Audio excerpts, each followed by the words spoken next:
Players on the Lincoln Prep girls soccer team say they were subjected to racial insults while playing a game at Grain Valley High School. Well, parents say their children are learning about life the hard way. Chris Hernandez is here now with the story you'll see only on NBC Action News. Chris? Mark, we're talking about a soccer match between a diverse city school, Lincoln Prep, and Grain Valley in eastern Jackson County, which is nearly all white. Lincoln parents say their girls were taunted with racial slurs that left them in tears after the game. Lincoln Prep's girls soccer team is playing again, but memories of last week's game still hurt. When playing at Grain Valley High School, some people in the home stands were hurling racial insults, harassing the Latino, African American, and Asian players. Even an Anglo girl was allegedly called a white whore and told to go back to her ghetto. Taco Bell this, Taco Bell that. Uziel Pacina says his daughter, Jimena, a freshman player, was called Super Nacho. Began to cry and began to tell me what had happened.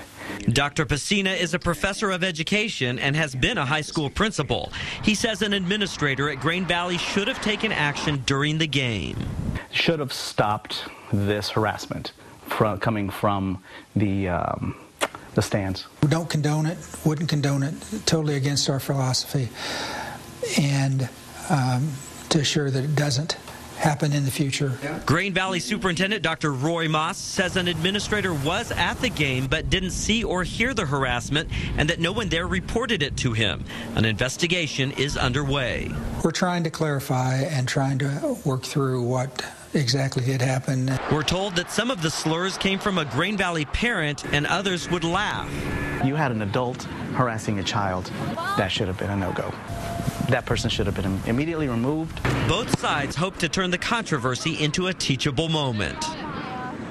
The Grain Valley superintendent says some kind of disciplinary action is likely if they can confirm that the alleged racial harassment happened and identify who said what. The Lincoln Prep parent, Dr. Pacina, says he's willing to go to Grain Valley to help with a diversity seminar or multicultural training, since that's the sort of thing he does as a professor. We asked the Lincoln Prep coach and players for comment, but they said the school district told them to be quiet. Chris Hernandez, NBC Action News.